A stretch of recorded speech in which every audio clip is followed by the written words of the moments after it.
பேசிட்டு சுட்டுடுறாங்க. ரத்த வெள்ளத்தில் ஒரு சவுண்டு மட்டும் கேட்குது, குண்டடிப்பட்ட சவுண்டு கேட்குது. எல்லாம் ஓடி வர்றாங்க வேலை செய்கிறவங்க. ஜானகியம்மா மேலேருந்து வர்றாங்க. அப்படியே வந்து என் முதலாளியை அடிச்சிட்டேங்கிறதுல எந்த தொழிலாளி சும்மா இருப்போம், அடிக்க பாயிறாங்க. போய் பாருங்க, போய் பாருங்க. ஒரு கொலைகாரனை போய் கிட்டத்தட்ட கொலைகார மாதிரி தானே இவர் பிழைப்பான்னு யார் நம்பினாங்க? கலைஞர் கருணாநிதி தலைவனை கட்சி விட்டு நீக்கிறாரு. நீக்கின உடனே தன் பசங்கள்லாம் தலைவிட்டு ஓடுறாங்க. பெரியப்பா அங்கே கூட வந்தாலும் பெரியப்பாங்கிறானுங்க. யார்? ஸ்டாலின் அவர்கள். எல்லாருமே ஜோசப் விஜய் அவரும் தீவிரமான ஒரு எம்ஜிஆர் ரசிகர். ஒரு அடிப்படையில் வேற ஒரு அதெல்லாம் கலைஞருக்கு அந்த ஸ்டாலின் அந்த குரூப்பில் தான் இருந்தாங்க மேக்ஸிமம். அவர் அவங்க அப்பா வழியில். ஓகே அவங்க அப்பா இருந்தாங்க. அவர் டிஎம்கே. ஆமாம். TN Talkies Tamil.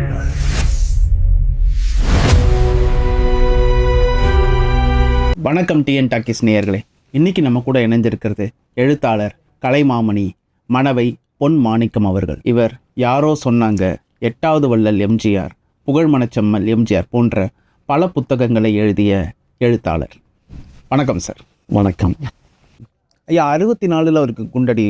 ஆமாங்களா? 67 அவருக்கு குண்டடிப்பட்டது. அந்த சமயத்துல எம்ஆர் ராதா அவர்கள் வந்துட்டு 7 வருஷம் கழிச்சு வெளியே வராரு. வந்ததுக்கு அப்புறம் ஒரு ஃபங்க்ஷன்ல சந்திக்கிறாங்க. 2 பேருமே கை கொடுத்து சிரிச்சு பழைய நட்போட தான் இருந்தாங்க மாதிரி சொல்லிடுறேன். அது 100% உண்மைங்க. உண்மை. அதை விட என்னன்னு கேட்டா, நடிக்க போனா இவனுக்கு வாய்ப்பு தர மாட்டேன்ட்டானுங்க எம்ஆர் ராதா அவர்கள். ஆமா, இவர் சொல்லே அண்ணன் நடிக்க அண்ணங்கிற வார்த்தை சொன்னாங்க கடைசி வரைக்கும். அதை விடங்க, நான் எழுதிப்பேன் புத்தகத்துல, புகழ்மணச்செம்மல் எம்ஜிஆர் புத்தகத்துல, பேசிட்டு சுட்டுடுறாங்க.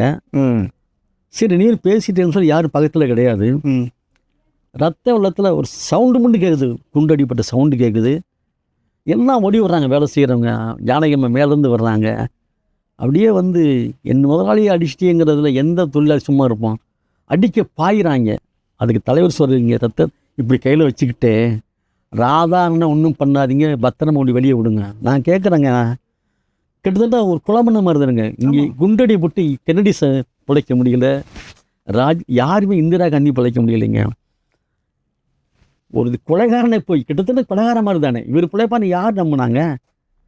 இந்த தருண் அவரை வந்து காப்பாற்றிங்களா? 2வதுங்க, இங்கே குண்டு வாங்கி ரத்த வெள்ளம் கிடக்கிறாரு, பேசக்கூட அதிக முடியல, ராதான்னா பத்திரமா ஒன்று வெளியூன்னு சொல்கிறாரு சார். இயேசுவிட ஒரு படி மிஞ்சிட்டார். என்ன கேட்டால் சொல்லுவேன், இயேசு சொல்கிறாரு, ஒன்றும் செய்யாதீங்க, அவங்க செய்கிறது என்னன்னு தெரியல அவங்களுக்கு அப்படி சொல்கிறாரு. ஆனால் இவர் அண்ணங்கிற வார்த்தை பயன்படுத்துகிறாருங்க. நீங்கள் சொன்ன மாதிரி பின்னால் வர அதெல்லாம் யாரையுமே பழி வாங்குறது கிடையாதுங்க, தண்டிப்பார். திரைப்படத்தை கூட பார்த்தீங்கன்னா எவனையுமே கொலை பண்ண மாட்டாருங்க. அவன் திருந்து மாதிரி அடிப்பார், திருந்து வரைக்கும் உதப்பார். தலைவரே மன்னிச்சது தலைவரே, நான் மாறிட்டு எந்த வர்ற படத்தில் மாதிரி கொலை பண்ணுறதோ அவனை இதெல்லாம் கிடையாது. அவனை திருந்த வரைக்கும் அதை எண்ணிச்சு பார்ப்பார் ஒழிய, எல்லாம் அது நிஜ வாழ்க்கையில் அப்படி தான். நிறைய சொல்ல தோட்டத்தில் அப்படி பண்ண அதெல்லாம் கிடையாது. அதாவது அது நிறையா இருக்குது அந்த மாதிரிங்க. அது மாதிரி நீங்கள் சொன்னது எம்ஆர் ராதா விஷயத்தில் வந்து அவர் தலைவர் வந்து அதெல்லாம் மனசை வச்சுக்கல. அண்ணங்கிற வார்த்தையை பயன்படுத்த முடியுமா? தன்னை சுட்டவனை போய் இந்த நாய் என்னடா பண்ணீங்க இது வரைக்கும் அடிச்சு தூக்கி போட சொல்லிக்கலாம்ல, சராசரி மனிதன் தூக்கி போட்டிருப்பாங்க. ஆமாம், அவதாரம் இல்லை இவர். ஆமாம், அவதாரம் என்ன பண்ணுது? மன்னிப்பது, வாழ வைப்பது, எதிரிகளை யாராக இருந்தாலும் ரசிக்கிறதானே அது அவதாரங்கிறத அங்கே நிரூபிக்கிறாங்க என் தலைவன் இல்லையா? ராதாரனை பத்திரமா வெளி சேருங்கிறாங்க. எங்க நாட்டில் கேள்விப்பட்டீங்களாங்க ஐயா? அதுக்கப்புறம் வந்து போட்டியாளர்களுக்குள்ள நட்பு இருக்கிறதுங்கிறது ரொம்ப அழகான விஷயம். தன்னுடைய போட்டியாளரான சிவாஜி கணேசனை அவர் எப்படி பார்த்தார்? தம்பின்னு ரொம்ப பாசமா பார்த்ததா சொல்லுவாங்க. நிச்சயமாங்க. சில படங்கள் இவர் தேடி வரும், அவர் தம்பிக்கு தான் சரியா இருக்குன்னு கொடுப்பார். நடிப்பு சார்ந்த படங்கள் அதிகமா இருந்தாங்க. தம்பியை பொறுத்தவரைங்க அவங்க தான் துச்சமாக பேசுகிறாங்களே, இவர் ஒரு நாள் துச்சமாக பேசலாம் யாரையுமே. அது யாராக இருந்தாலும் சரி. இந்த கதை வந்து தம்பிக்கு பொருத்த மாதிரி இருக்குங்கிறாரு. ஆனால் வெளியில் இசைகளுக்குள்ள சண்டை சச்சரவு போட்டி போறாமல் வந்ததே வெளியே அவங்களுக்கும் நட்பு கடைசி வரைக்கும் இருந்ததுங்க. சிவாஜி சார் எப்படி பார்த்தாரு? அண்ணன் தானா? அதே. ஆமாம்மா, எங்கள் அண்ணன் தான் அவர் விடுவார், உயிரோடுவார். ஆமாம்மா, ஒரு நாள் அவங்களுக்குள்ள வந்து வேற்றுமை வந்தே கிடையாதுங்க. என்னன்னா இவர் வந்து இயல்பு நடிப்பு மக்கள் தலைவர் எம்ஜிஆர் வந்து நீங்கள் இவரும் நாடகத்தில் வந்தவர் தான், அவர் நாடகத்தில் ஆனால் வந்து இவர் தானே வந்து மக்கள் மாசாக இருந்தால் என்னன்னா இயல்பு நடிப்பு. இதுதான் காரணம். இன்ன வரைக்கும் பார்த்தீங்கன்னா பாமரனோட பாமரனா பாமரனாக இருப்பார். செயற்கை ரொம்ப கொஞ்சம் கூட புருவத்தை உயர்த்த மாட்டார். வாங்கன்னா வாங்க தான். ஓகே. இவ்வளோதான் அந்த மீட்ரு. ஸோ இது வந்து என்னன்னா அவருக்கு என்னன்னா ரசிகர்கள் என்ன தெரியும், அங்கே தலைவர் புருவம் நடிக்குது, அது நடிக்குது, எங்கன்னா இவருக்கு என்ன நடிக்க தெரியலாம் சொல்லுவாங்க இல்லையா. காலங்கள் ரசிகர்களுக்குள்ள ஜாலியான ஆமாம், அவங்க அது தீர்மானிச்சது இல்லையா. அதனால் வந்து அவங்க வந்து ஒரு நாளும் சண்டை போடுறது கிடையாதுங்க. எம்ஜிஆர் அவருடைய பெரியப்பா, எங்கள் பெரியப்பான்னு சொல்லுவார் இவர். எனக்கு ஒன்றும் வேணாங்க, கலைஞர் கருணாநிதி தலைவனை கட்சி விட்டு நீக்கிறாரு. நீக்கின உடனே தன் பசங்கள்லாம் தலைவர்கிட்ட போடுறாங்க. பெரியப்பா அங்கே கூட வந்தானே பெரியப்பாங்கிறானுங்க. யாரு? ஸ்டாலின் அவர்கள். எல்லாருமே அப்போ சொல்கிறாரு, டேய் நீங்கள் அங்கேயே இருங்க, நான் இது வரைக்கும் என்னென்ன பண்ணணும் அதெல்லாம் அப்படியே கரெக்டாக பண்ணிக்கிட்டு இருப்பேன், நிறுத்த மாட்டேன், அப்பா கூட இருங்கடான்னு துரத்தி விட்டார். ஓகே. அப்போ முரசொலிமாறன் என்ன பண்ணுறாரு, காலை கட்டி பிடிச்சிக்கிட்டு, மாமா நம்ம குடும்பத்தை தெய்வம் மாமா, இந்த வீட்டை கொடுத்து அவர் என்னையே பிடிக்க வச்சுவோம், பிள்ளையில படி அவர் மாமா, தயவு செஞ்சு வேணாம் மாமா, கையில் கொஞ்சம் மாற்றிங்க மாமா அப்படின்னு சொல்லி காலை பிடிக்க எழுவார். அப்புறம் அதுக்கப்புறம் அவனும் சரிடா போய் சமாதானம் பேசிட்டு வா, நான் வேணா சாயங்காலம் அடிக்க விட்டுக்கிறேன் அப்படின்னு சொல்கிறாரு. அப்புறம் முரசொலிமார் குரூப்போட போகிறாரு, சத்யா ஸ்டுடியோ போகிறாரு. மாமா வருத்தப்படுறாருங்க உங்களுக்கு நீக்கணுது, அதனால் திரும்ப வந்துடுங்க, நீங்கள் இல்லைன்னா கழகமுள்ள கழகம் தான் நீங்கள் அப்படிங்கிற மாதிரி சொல்லிட்டு கூப்பிட்றாரு. சன்னி இறங்கி தலைவர் வந்துடுறாரு அந்த டைமில். அப்போ முஸ்லிபுத்திரன் வந்து எம்ஜிஆர் மன்ற தலைவர் அவரும் ஓபடி பிரசாத்னு ஒரு 2 பேரையும் பீச்சில் வரும்போது கல்லால் அடிச்சிடுறாங்க திமுககாரங்க. கலைஞர் ஆட்கள் அடிச்சிட்டாங்க. ரத்த கலரியாக உள்ள ரூமில் வந்து தலைவரே இந்த மாதிரி அடிச்சிட்டாங்க தலைவர் அப்படின்னு வர்றாங்க. அப்போ தலைவர் சொல்கிறாரு, வெளியே அடிப்பீங்க உள்ள சமாதானம் பேசுகிறீங்களா, எழுந்து போங்கன்றார். இல்லைன்னா அவருக்கு அன்னைக்கெல்லாம் உண்மையிலே அதுக்கப்புறம் அரசியல் சேர்ந்துருக்கிறதுக்கான வாய்ப்புகள். ஆமாம், ஏன்னா அவருக்கு கட்சி ஆரம்பிக்கிறது அரசியல் அதெல்லாம் கிடையாதுங்க. அண்ணா மக்கள் நேசிக்கிறாங்க, அது மாதிரி ஒரு பயணிச்சர் ஒளி சினிமாவில் சம்பாதிக்க நிறையா. இன்னும் தெரியுமாங்க, அவர் முதலமைச்சர் தலைவர் எம்ஜிஆர் ஆன உடனே தன்கிட்ட வேலை செஞ்ச அத்தனை பேரையும் கூப்பிட்றாரு.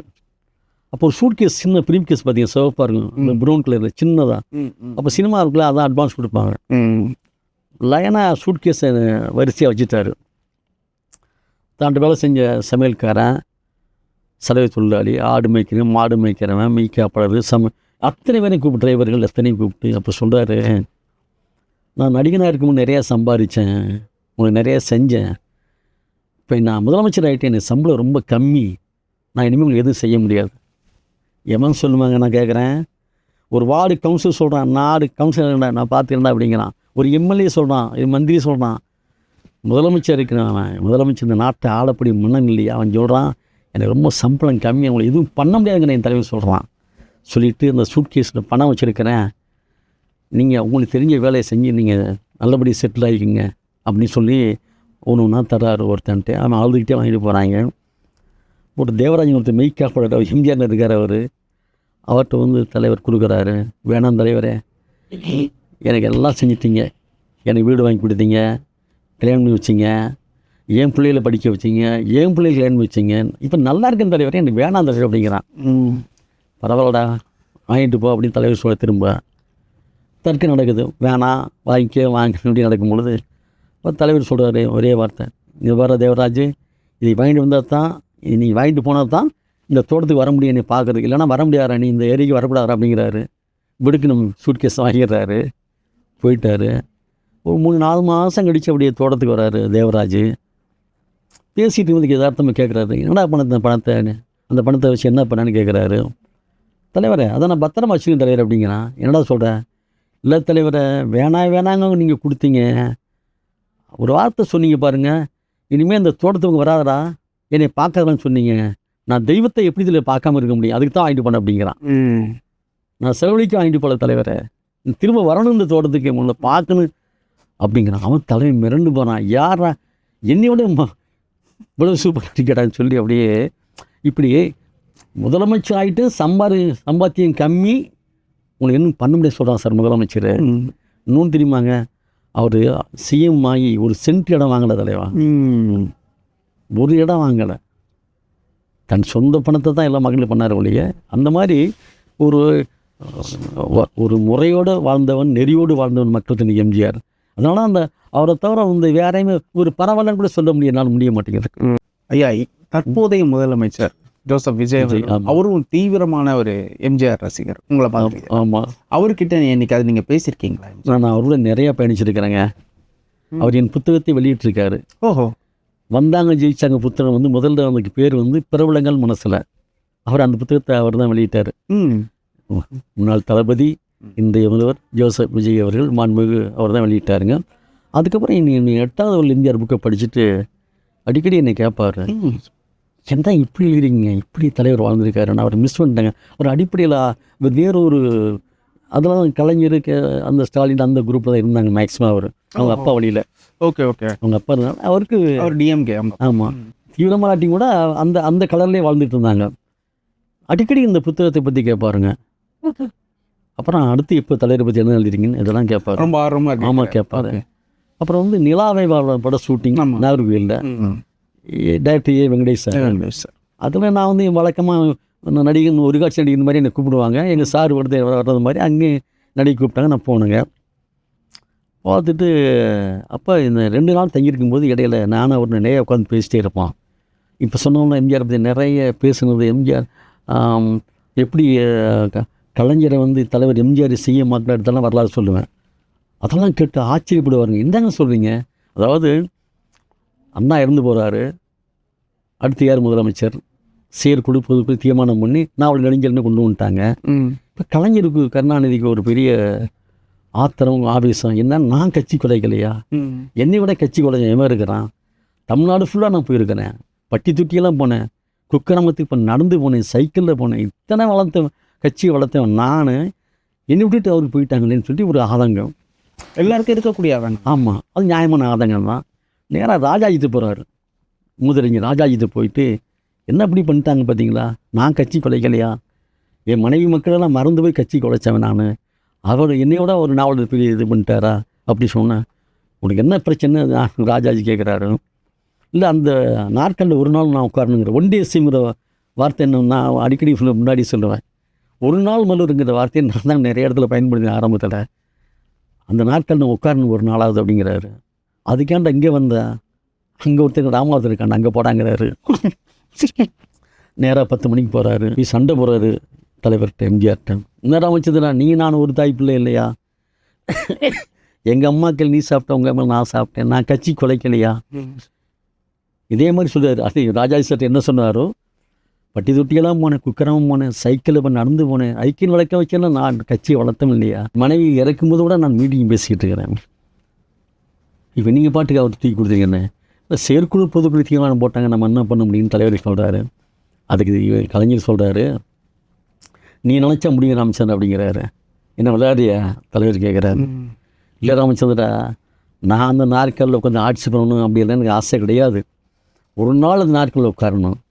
ஏன் தெரியுமா? ஒரு காரணம் இருக்குது அப்படிங்கிற. என்னன்னு கேட்குறாரு.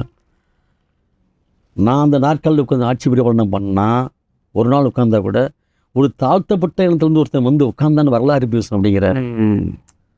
தலைவர் அப்படி ஒரு கணக்கு இருக்குதா? சரி, வீட்டுக்கு போய் நான் பார்த்துக்கிறேன். அப்போ கூட முடியாது சொல்கிறீங்க தலைவன். அதாவது ஒருத்தன் போய் தலைவர்கிட்ட வீடு கேட்பான், காரு கேட்பான், சவுறு கேட்பான், துணி கேட்பான், நாற்காலி ஒருத்தர் கேட்குறாரு.